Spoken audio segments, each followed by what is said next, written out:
Greetings. My name is Onyx Sol Bianco. This is WayFarer, WayShower.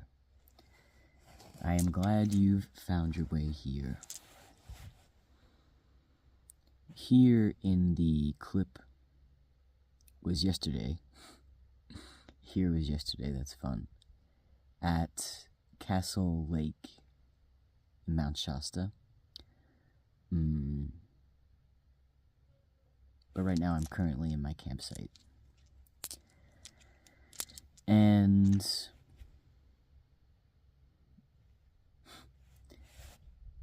I'm wanting to share some reflections from a Peyote ceremony that I was a part of 2 nights ago.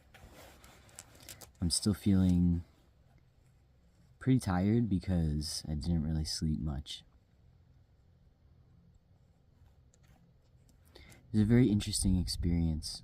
Before I move into that, though, I'm wanting to say that on the same day that I encountered the Thoth Tarot, I was also gifted this incredible set of rainbow Moonstone Platonic solids. The Platonic solids are the building blocks of all of creation, and indeed all of life, because I've seen it done visually. I'm gonna need to remember where I was reading this. I want to say, actually, no, it wasn't reading. I want to say it was through a video I was watching by Robert Edward Grant, whose work I greatly appreciate. The periodic table of elements, which are the building blocks of all of life, can be geometrically grouped down into these. Mind you, this one is just shapeless in that it represents all and nothing.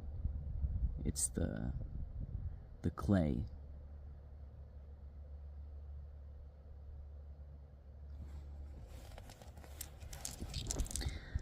For me, this felt particularly magical to have been gifted something so beautiful as this.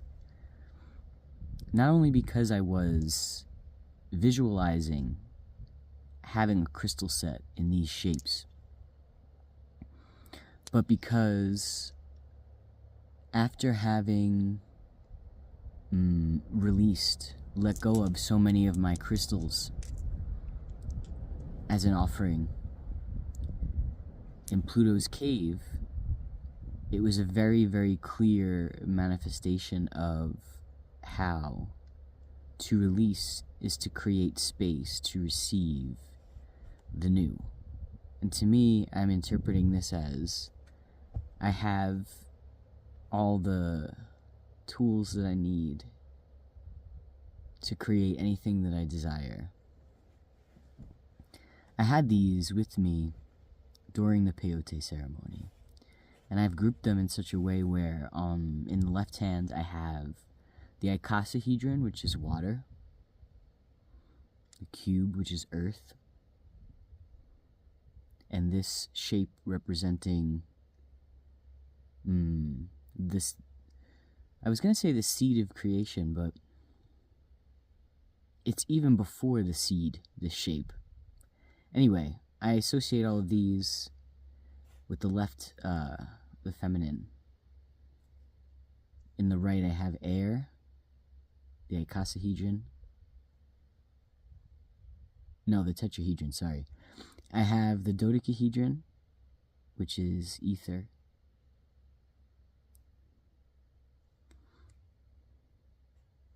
And pyramid shape of fire. In the right, the masculine. Peyote ceremony. First of all, this whole scene is something that a part of me has held in my mind's eye with a sort of romanticism almost. And romantic not in the sense of like love, but romantic in the sense of it's a sort of fantasy image that's captured my imagination for a while, and it's that of being in the middle of the desert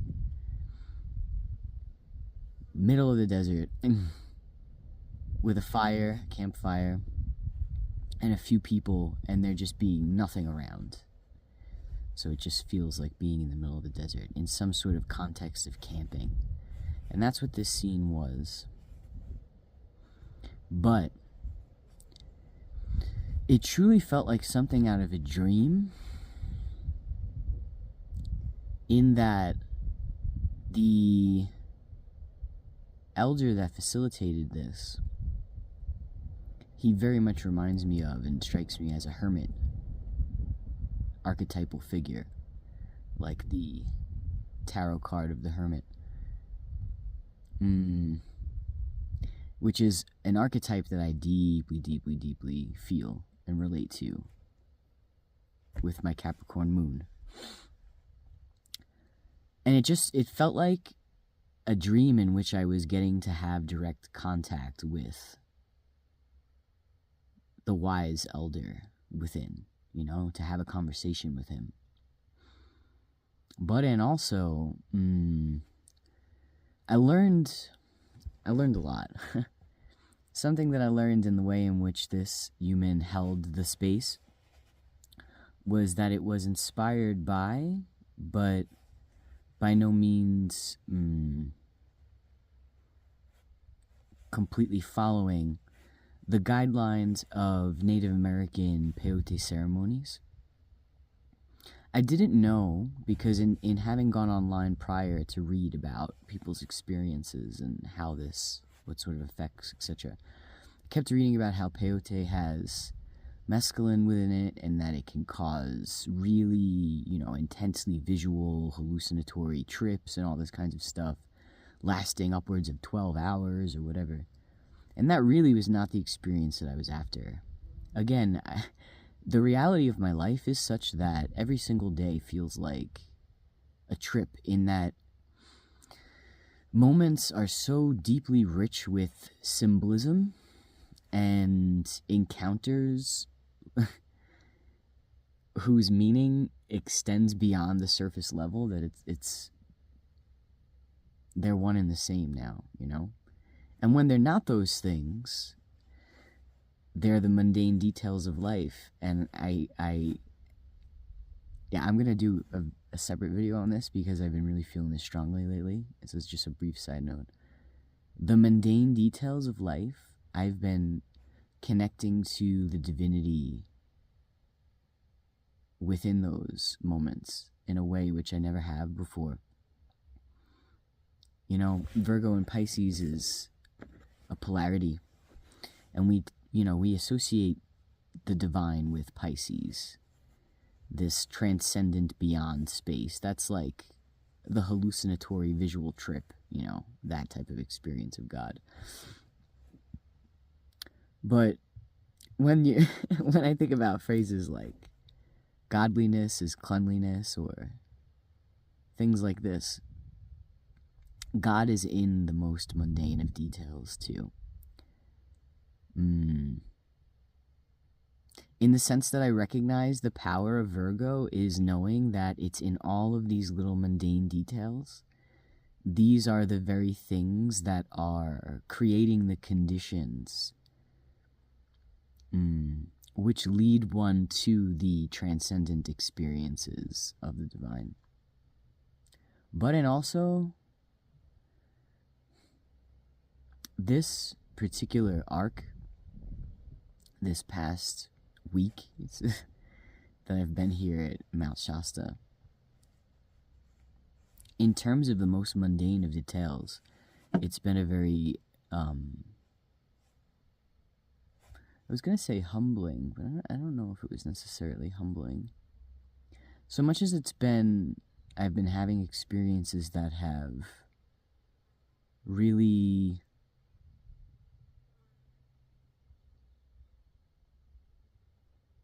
rooted me in a deeper appreciation for the simplest of things. And throughout the time that I've been here, I I completely ran out of resources in terms of money, in terms of food. It's the first time that that's ever really happened to that degree, where I legitimately didn't even have something to eat. And I've never been more appreciative of those who are giving, who share of these simple pleasures of life.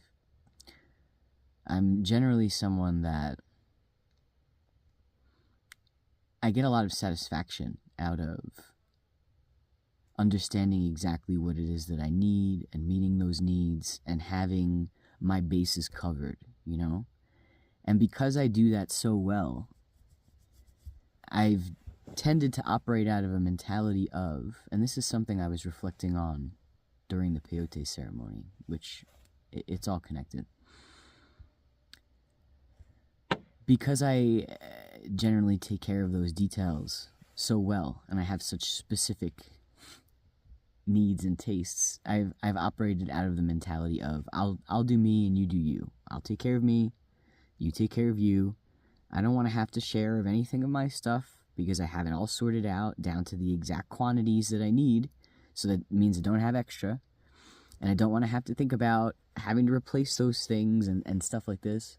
And you know what you need, you do you, I'll do me, and that's it. Like, we'll all be fine, right? But in that mentality, there's a flaw, and the flaw is that sometimes we reach moments where we can't do me. We can't have ourselves, we can't meet our own needs for whatever reason, you know? Those moments occur. And I didn't think about how, you know, even there's so much shame and stigma wrapped up in having a lack of resources, in not having a stable home, in not being well off in terms of finances or whatever. I didn't think about how, in me doing me, right? If I'm sitting in a public space like a park, you know, and I'm having my snack or whatever, and I end up in conversation with someone, I have no way of knowing if that person is in the same boat that I was just in. I have no way of knowing if that person is hungry and doesn't have anything to replenish their food sources, and is currently internally in a state of not wanting to ask because of how much shame and stigma there is around something like this, you know? Like, in other words, I was sitting with this within my own self too.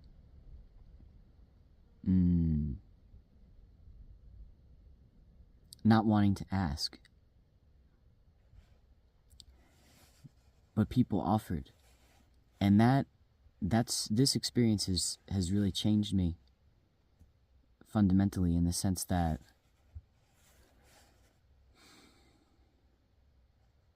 now I will give consideration to the fact that someone could be in that boat. And my offering of something, even if it's literally one slice of an apple or something, when someone has nothing, that one slice of an apple, my God, it's everything. Crazy manifestations like this throughout my time here. I lost my flip-flops. They were already really shot, but they still were really good. And that same day, I also stepped on something, and I have this, it's very small, but it's a wound on my left heel. And now my only options are the sneakers that I have that are truly shot to hell because they were in the jungle with me on the Hawaiian Islands. And anyone that's spent any amount of time in any rainy jungle environment knows that it tears through things like nothing else, that degree of moisture. I also hate I hate wearing sneakers or any closed shoe when I don't have to. So I'd been getting into the habit of walking around barefoot anyway, but yeah, I don't know. The desert, everything in the desert just wants to like freaking stab you or... So I've been walking around primarily shoeless with this wound on my foot, and I'm just like, what even is this right now? Like, and it causes me to think of the Mariah Carey song, Make It Happen. Which is one that I've long returned to in this journey of attuning to and aligning with the manifestation of my soul's purpose. Anyway, okay, that was a really long, somewhat of a tangent. All of these things, you know, one of the most profound parts of the Peyote experience, aside from it not being anything like a super trippy visual thing, which is good because, again, I didn't want that. The format was one in which a tea is created from the cactus, and then there are rounds in which the humans who are present join hands and drink the tea in silence, and then whoever is moved to speak is the first person to speak, and then that person speaks to completion, and then the next person speaks, and this happens 4 times in this way. So it was a medicine that was oriented to connection through communication, and I found that to be very fascinating, especially given the humans that I was sitting with. There was this wise elder, and then a friend of mine, a dear friend of mine, also with a crystal name, meaning sapphire, which is a stone of truth and communication. So even, this is another reason why I say, like, the scene itself was such that it could have been something out of a dream.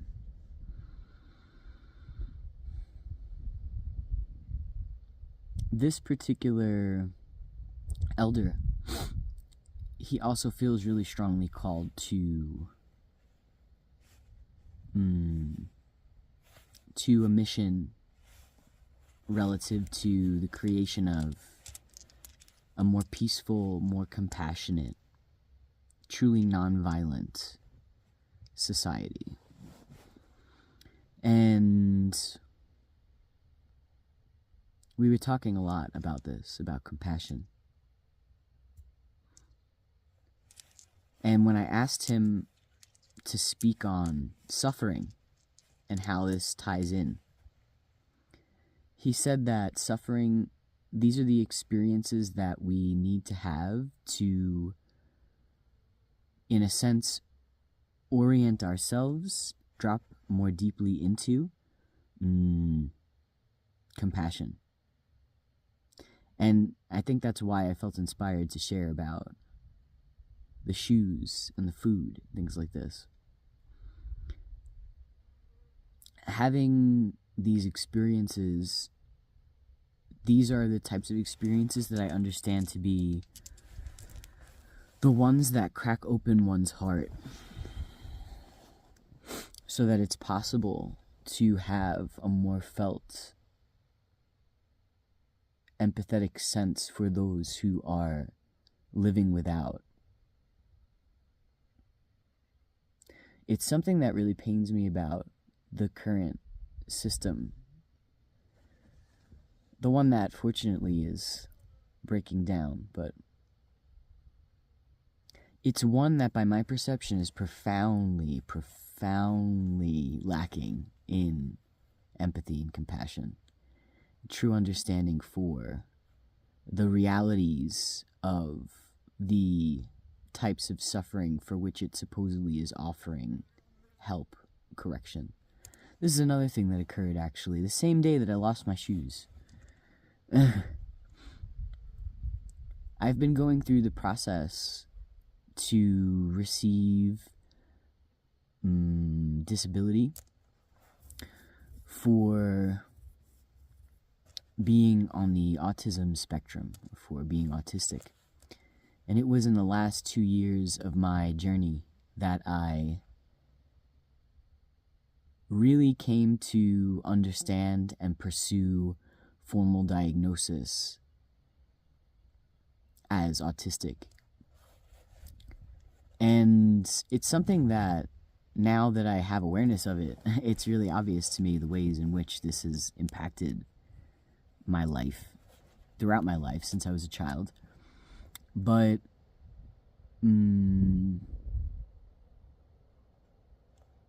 there was a long period of time in my younger adulthood years where I was living in a way which was profoundly disconnected from anything that was true for me, really.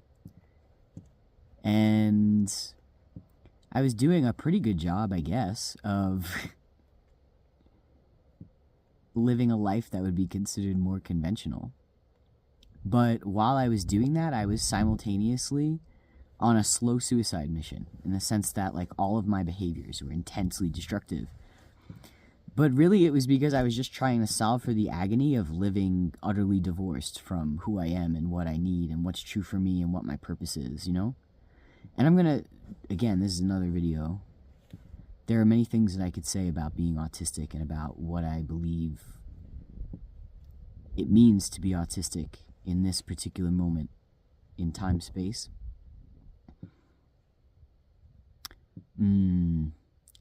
But I received this call from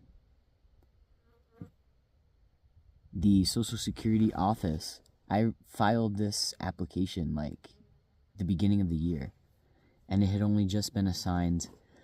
And even though I included for them a literal 20-page report that had been generated by multiple professionals from an organization in California, this was something that I did over the last year, especially, with a formal diagnosis. Even though they were given all of that literature, they were still wanting for me to do these other additional steps having to do with meeting other doctors and stuff like this. And it's like, it's insane the amount of hoops that they want for humans to jump through, even when there's seemingly no real need, you know, other than that it's a formality. This is something that drives me crazy. Even the fact of this being brought up, autism, is relevant to the trip experience, because one of the ways which I believe autism manifests through me is relative to communication, especially. And it's a seemingly paradoxical thing in that my vocabulary is very robust and I can put words to very complex concepts. But there are a lot of things about communication with other humans that just really feel very intensely difficult, or that just fly right over my head. And then there are times when it feels difficult to even connect to language at all. This Peyote experience was one which was really helping me to heal, or at least to bring greater awareness to certain patterns of communication and certain tendencies that I have. And it was intensely healing for the parts of myself that have been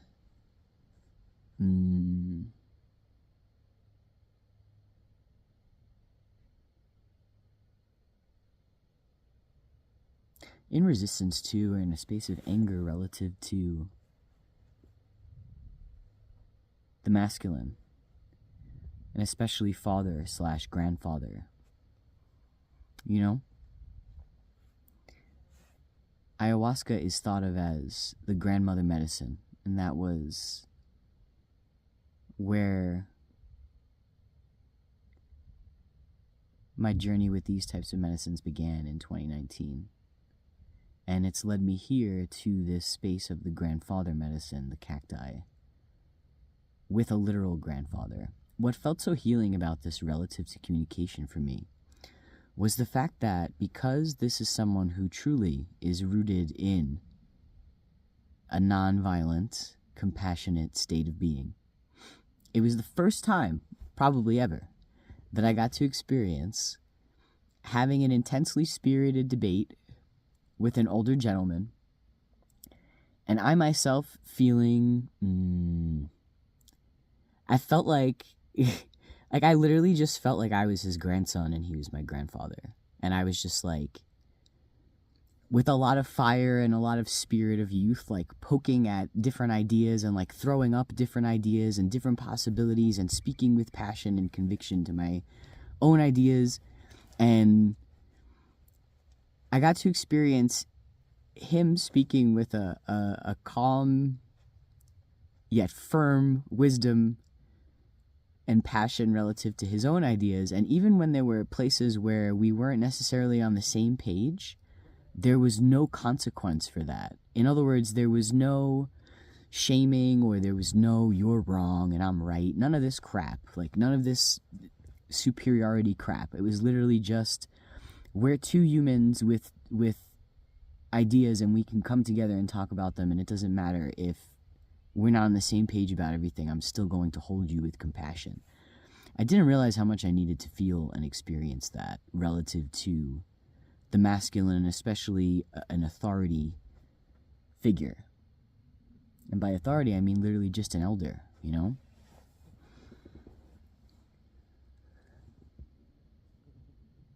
And I also got to experience an overlap in that I realized one of the things that very deeply drives me is the idea of home, the idea of sanctuary. I understand this to be part of my purpose. And belonging and creating safe spaces so that all humans can experience this. Because I know on so many levels of being what it means to not have those things. And for me, this has primarily manifested through my relationship to gender. For him, this has primarily been related to what's occurring between Israel and Palestine. So even though his issue that he believes is the make or break, and my issue that I believe is the make or break, are two totally different issues, they're actually the same issue when you get down to the core root, and it's that of home, it's that of sanctuary.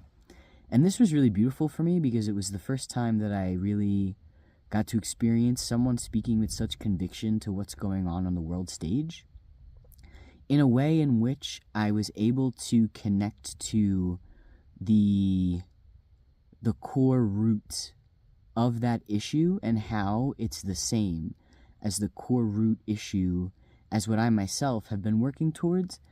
And when I speak to gender, it goes beyond how this manifests in the world. For me, it's something that's rooted in the understanding of energetic dynamics, but in also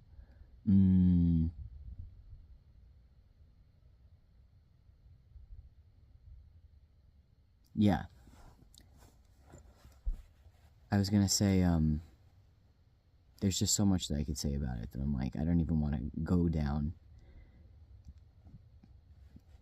this path, because there's another detail that I want to share, which is that as I was having this experience, we were by the fire in the middle of the desert, as I said, and at this point it was just me and him who were awake, and I was standing on the stones that were beside the fire, really close to the fire, and I was doing a lot of stretches, especially heart and chest opening ones. But and also, I was holding my feet over the fire. And as this was occurring, the sun, much as the sun's starting to hit me now, it's time to move. The sun was starting to come up. And so there was this window of time that it felt like one of the most liminal spaces I'd ever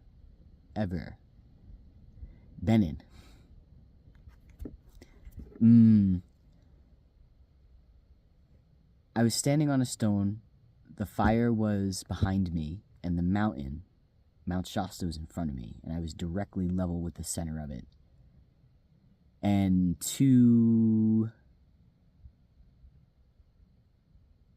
when I was facing the mountain, to the right of me was still night, and to the left was where the day was occurring. When I was facing the fire, it was the other way around. More importantly, it was as though it perfectly split in half, one side and the other. The moon was still super bright. The sky was still in a richer shade of blue. And then to the other side was dawn.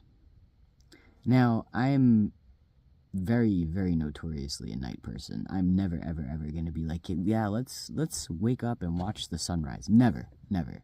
I don't care how beautiful it is. A sunset is beautiful too, and that's like, it's a perfect time to be outside. Anyway, I'm only going to ever see the sunrise when I'm awake through the night. But this was truly extraordinary, this experience, because it felt as though I was beholding day and night simultaneously. It just felt like a perfect visual representation of this balancing of the opposites within me. Day and night, sun and moon, masculine and feminine.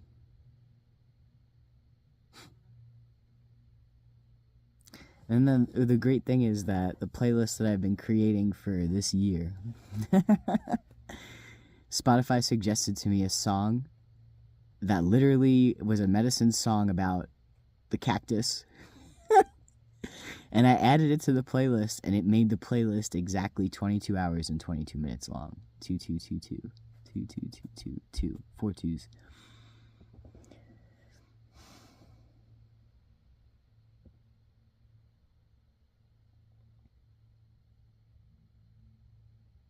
The day and night.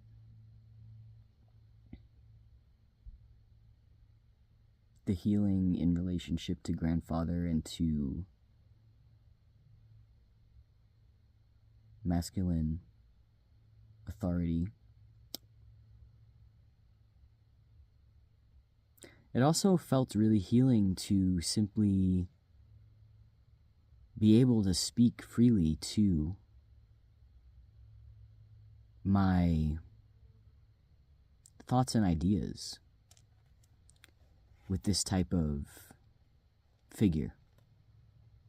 And not only that, but to be held as both the masculine, the way in which I'm presenting now, but and also for the fullness of my being as a trans person. And to have been treated with honor in the sense of being asked to serve, to pour the tea into the cups. These tasks traditionally being associated with certain genders. And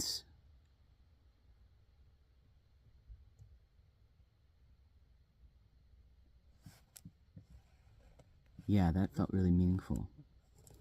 This, I realize, is very all over the place. That's just where I'm at right now. Because to be honest, I'm still processing. I'm sure that there's more